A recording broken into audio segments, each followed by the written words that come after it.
कवि, काव्य परिचय। सूर्यकांत त्रिपाठी निराला जी का जन्म 1896 में मेदिनीपुर, महिषादल नगर में हुआ था। अल्पायु में आपकी माता की मृत्यु हुई। पत्नी तथा पिता के असामयिक निधन, गरीबी एवं तिरस्कार से जूझते हुए निराला का व्यक्तित्व जुझारू तथा संघर्षशील हो गया। आपका निधन 1961 में हुआ। आपकी प्रमुख रचनाएं हैं परिमल, गीतिका, अनामिका, अर्चना, आराधना, कुकुरमुत्ता, राम की शक्ति पूजा, तुलसीदास आदि। निराला के काव्य में कथ्य और शिल्प की दृष्टि से वैविध्यता दिखाई देती है। आपके काव्य में मानवतावाद, भक्ति, श्रृंगार और प्रकृति से संबंधित भावों का चित्रण हुआ है। निराला जी की भाषा में ओज है, प्रवाह है, कसक है और गरिमा है। प्रस्तुत कविता में सड़क पर पत्थर तोड़ने वाली एक साधनहीन और असहाय नारी का अति सजीव चित्र अंकित हुआ है।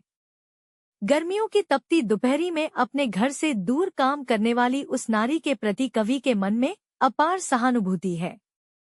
एक ओर तो धनी वर्ग ऊंची ऊंची अट्टालिकाओं में विश्राम कर रहा है और दूसरी ओर मध्याह्न के विषम ताप में यह प्रताड़ित युवती परिश्रम साध्य कार्य में व्यस्त है। अर्थवैषम्य की ओर ध्यान आकृष्ट कराने वाली यह प्रगतिवादी रचना निराला के काव्य संग्रह अनामिका से संकलित की गई है। Suryakant Tripathi Nirala was born in 1896 in Medinipur, Mahishadal Nagar. His mother died at a young age.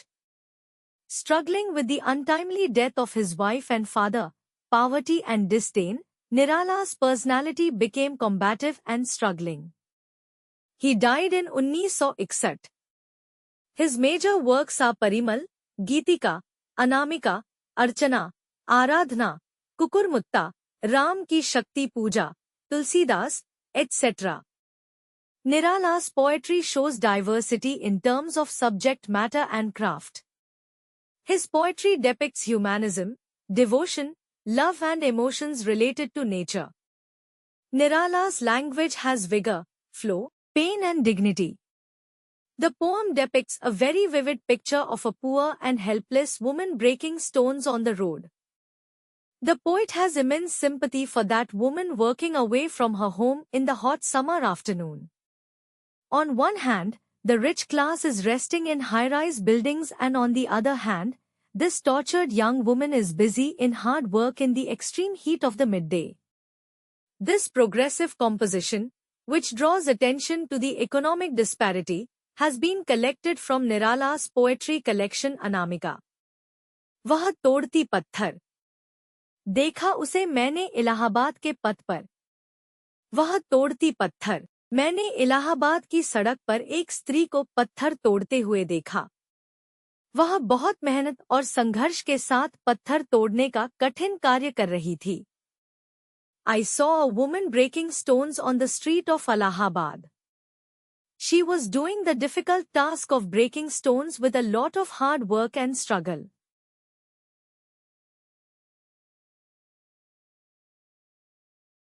कोई न छायादार, पेड़ वह जिसके तले बैठी हुई स्वीकार। श्याम तन, भर बंधा यौवन, नत नयन, प्रिय कर्म रतमन। वह किसी छायादार पेड़ के नीचे नहीं बैठी थी, बल्कि धूप में ही अपने कठिन काम को स्वीकार कर रही थी। उसका शरीर सांवला था, यौवन से भरपूर था, आंखें झुकी हुई थी और मन पूरी तरह अपने काम में लगा हुआ था। She was not sitting under a shady tree, but was accepting her hard work in the sun. Her body was dark, full of youth, eyes were downcast and mind was completely absorbed in her work. गुरु हथौड़ा हाथ, करती बार बार प्रहार। सामने तरुमालिका अट्टालिका, प्राकार। उसके हाथ में भारी हथौड़ा था, जिससे वह बार बार पत्थरों पर प्रहार कर रही थी। उसके सामने पेड़ों की कतारें, ऊंची ऊंची इमारतें और मजबूत दीवारें थी।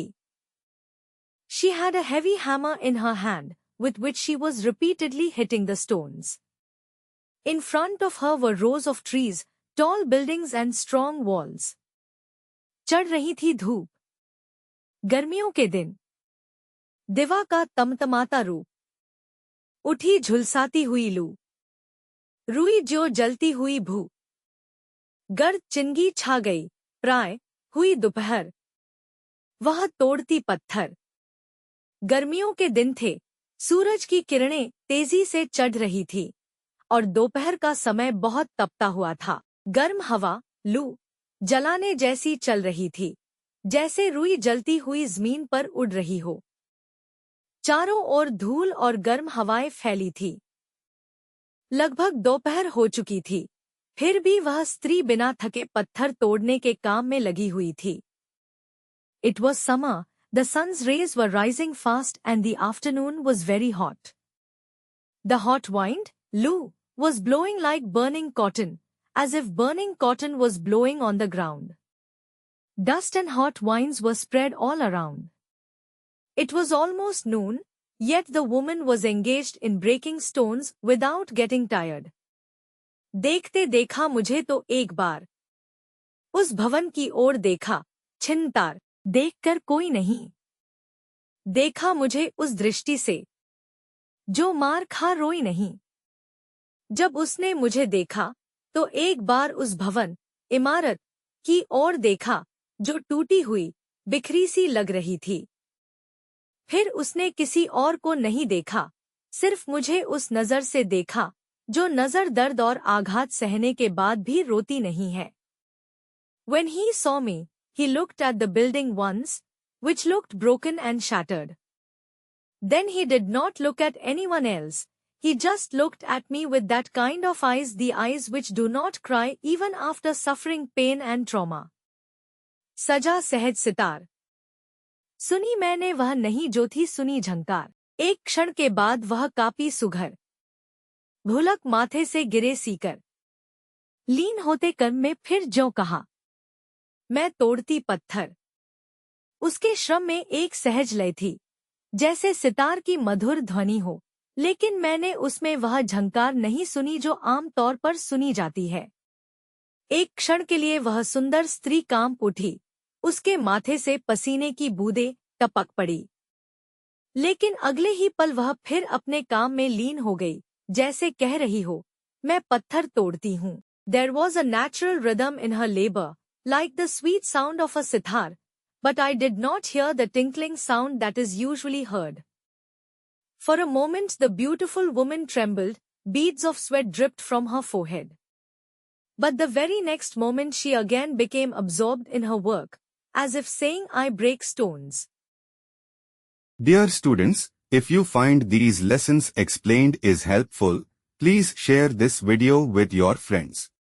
Subscribe to our channel for simple and clear lesson explanations. Check the description for links to other lesson summaries and join our WhatsApp channel for daily Kannada and Hindi lessons, useful phrases and grammar tips. Start learning today and speak confidently.